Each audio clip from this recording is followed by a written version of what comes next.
CNN, BBC, France, 24. I'm watching you all. I'm recording every lie. I'm archiving every distortion. I am Ibrahim Traoré, and today I'm pulling off your masks. Yes, you heard correctly.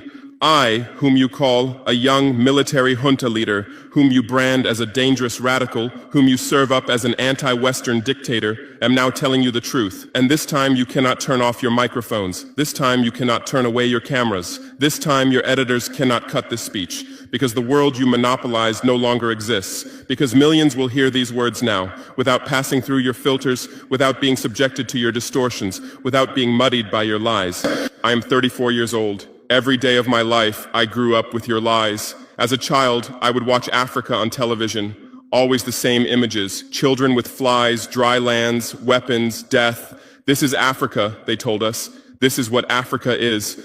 And we believed it. We were ashamed of ourselves. We were ashamed of our own lands, of our own people. But then I grew up. I read, I researched, I questioned, and I understood that the Africa you showed us wasn't real. The story you told us was a lie. The fate you imposed on us was a script you had written. For years, how have you portrayed Africa? How have you shown it? How have you sold it to your viewers? As if we were creatures who had no share of humanity, as if we were savages left outside of civilization, as if we were wretches waiting for you to save us. Every day, every hour, every minute, the same story plays on your screens. Hunger, war, disease, corruption, terror, chaos.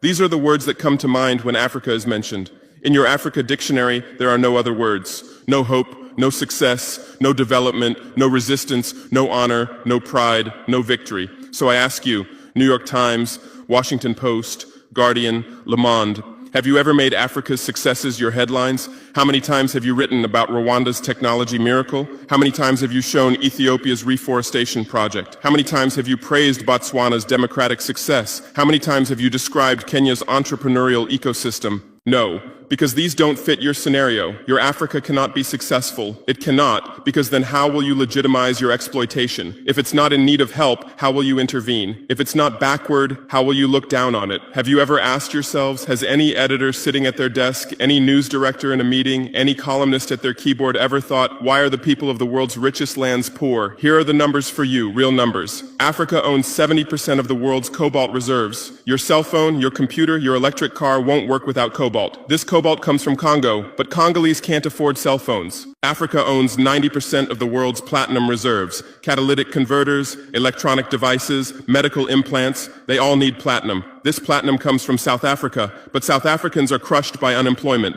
Africa provides 30% of the world's gold production. Mali, Burkina Faso,